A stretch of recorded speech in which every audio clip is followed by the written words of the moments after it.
Sa puso ng Nueva Ecija, kung saan ang bawat simoy ng hangin ay tila nagdadala ng mga bulong ng pag-asa, naninirahan si Elena, isang guro sa isang maliit na nayon.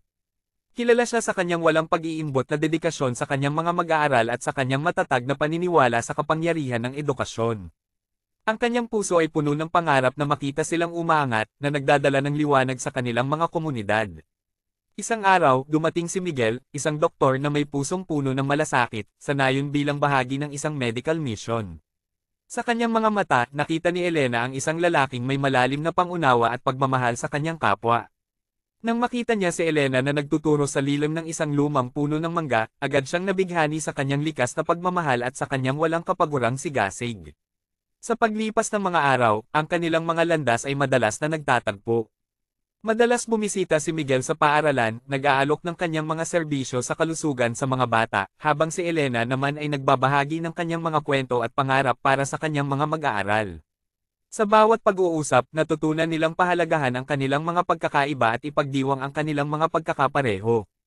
Isang gabi, sa ilalim ng kumikinang na mga bituin, naglakas loob si Miguel na ipahayag ang kanyang damdamin. Elena, sa maikling panahon na nakilala kita, naramdaman ko ang isang koneksyon na hindi ko pa naranasan. Ang iyong puso, ang iyong dedikasyon, ito ay nakabighani. Elena, mahal kita, pagtatapat ni Miguel. Sa mga mata ni Elena ay namuo ang mga luha, hindi inaasahan ang gayong pagpapahayag. Miguel, ang iyong presensya ay nagdala ng liwanag sa aking mundo. Ang iyong pagmamahal at pangunawa ay nagbigay sa akin ng lakas. Mahal din kita, Miguel, tugon niya. Sa paglipas ng panahon, ang kanilang pag-ibig ay lumalim, nagiging isang matatag na pundasyon para sa kanilang mga pangarap. Sama-sama silang nagplano ng isang kinabukasan na puno ng pagmamahal, paglilingkod, at pag-asa. Itinayo nila ang isang maliit na klinika sa tabi ng paaralan, kung saan pareho silang naglingkod sa komunidad. Ipinagpatuloy ni Elena ang kanyang pagtuturo, habang si Miguel ay nag-aalok ng kanyang mga serbisyong medikal ng walang bayad.